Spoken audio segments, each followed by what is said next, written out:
اپنی بات کو یہاں مختصر کرتا ہوں, صرف آپ کو یہ عرض کرنا چاہتا ہوں, ایک گائیڈ لائننگ پرنسپل میں نے بتایا ہے کہ بچے کی تربیت کا جو 7 سال کا فیز ہے, اس فیز میں سب سے ڈینجرس چیز جو بچے کے لیے ہے وہ ہے سٹریس میں اس کو رکھنا.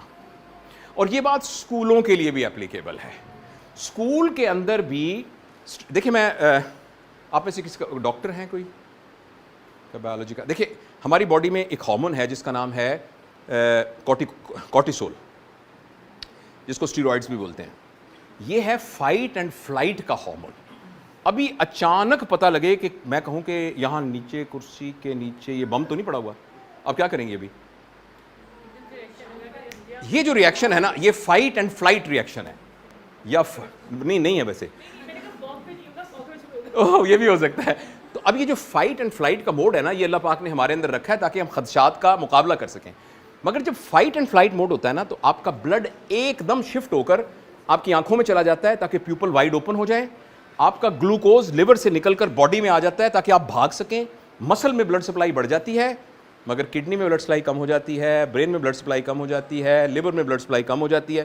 یعنی جو ہمارا گروتھ اور ڈیولپمنٹ والا کام ہے وہ اس وقت ضروری تو نہیں ہے نا, ابھی تو کاکروچ سے جان چھڑائیں. تو اس وقت وہاں ضرورت نہیں ہے. جب بھی ہم بچے کو سٹریس میں رکھتے ہیں, ہم اس کو کارٹیسول کے انوائرمنٹ میں ڈال دیتے ہیں. یعنی بچہ ایک ایسا بچہ بن جاتا ہے جس کے سامنے ہر وقت ایک کاکروچ پڑا ہوا ہے. اگر آپ اس کو میں گھر کے ابو ڈانٹیں گے, اور خاص طور پر مائیں بڑا اس بات کو نا بہت خطرناک طریقے سے ایکسپلائٹ کرتی ہیں, آ لینے دو تمہارے ابا کو. اس سے زیادہ خطرناک بات کوئی نہیں ہے. اس سے بچے کے ذہن کے اندر ایک کانفلکٹ کریٹ ہو جاتا ہے. بچہ ماں باپ کو دو الگ چیزیں نہیں سمجھتا, پلیز آپ یاد رکھیے گا. آپ نے ہمارے دیہاتی میں نا کہتے ہیں میں مکے مدینے جا رہا ہوں. لوگ مکہ مدینہ کو ہی نہیں سمجھتے 300 کلومیٹر کا الگ الگ ہے, وہ کہتے ہیں بس مکہ حضور کا, مکہ مدینہ حضور کا شہر. بچے کا مکہ مدینہ ماں باپ ہوتے ہیں, وہ ان کو الگ نہیں سمجھ رہا ہوتا.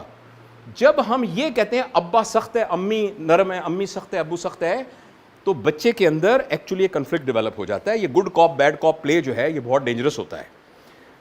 تو 7 سال کے اندر خلاصہ, یہ والی بات کئی گھنٹوں میں بتانی ہی چاہیے مجھے.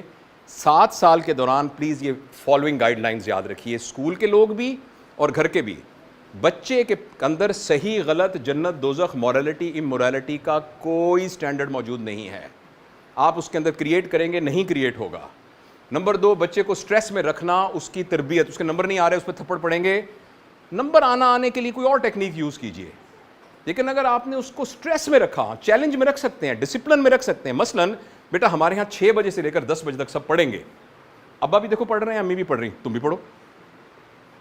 یہ آپ نے کریٹ کر دیا, چونکہ آپ کو پتا ہے کہ وہ پڑھ نہیں رہا, کنسنٹریٹ نہیں کر رہا. یہ ایک الگ چیز ہے, آپ نے وہ انوائرمنٹ کریٹ کر دیا ہے. لیکن اگر آپ نے سٹریس ڈال دیا, اور اسکول والوں نے بھی اگر امتحان کا سٹریس ڈال کے اگر تمہارے گریڈ کم ہو گیا, فلانا ہو گیا, گریڈ بچے کو اکیلے میں کمرے میں بتائیے, گریڈ کبھی بھی ڈسپلے نہیں ہونے چاہیے.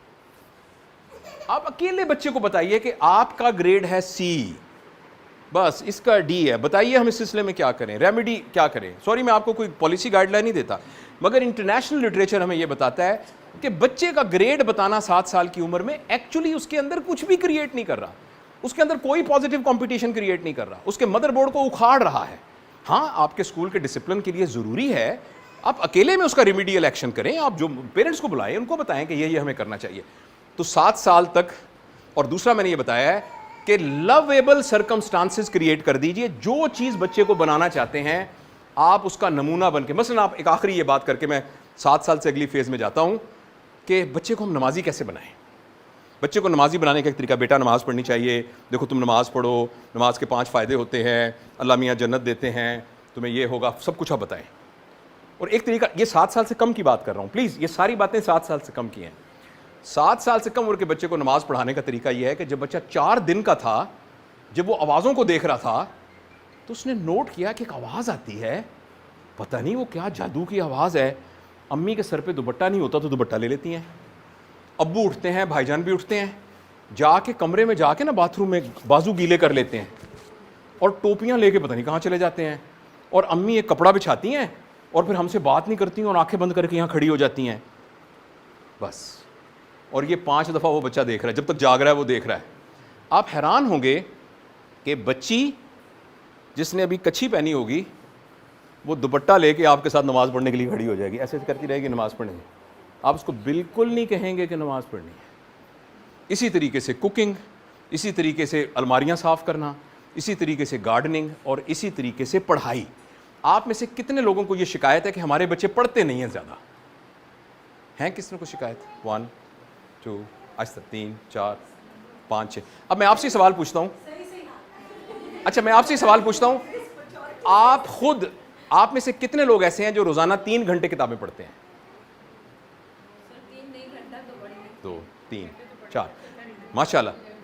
تو بس بچوں کو کتابیں پڑھانے کا طریقہ یہ ہے کہ آپ کے گھر کے نمایاں جگہوں پر سکرین نہ ہو, کتابیں پڑھی ہوں, اور بچہ دیکھے کہ دادا ابو رات کو ایک کتاب نکالتے ہیں, پہلے ایسے کرتے ہیں, پھر وہ پڑھتے ہیں, کتاب پڑھتے ہیں. اچھا امی بھی ایک کتاب پڑھتی ہیں, اس پہ تصویریں ہوتی ہیں بہت ساری عورتوں کی جنہوں نے بالوں پر کچھ لگائے ہوتے ہیں, تو امی بھی وہ کتاب پڑھتی ہیں, اور ابا بھی ایک کتاب پڑھتے ہیں, بڑی بہن بھی ایک کتاب پڑھتی ہے. بس دیٹس اٹ. بچوں کو کتابیں پڑھانے کا یہ طریقہ ہے.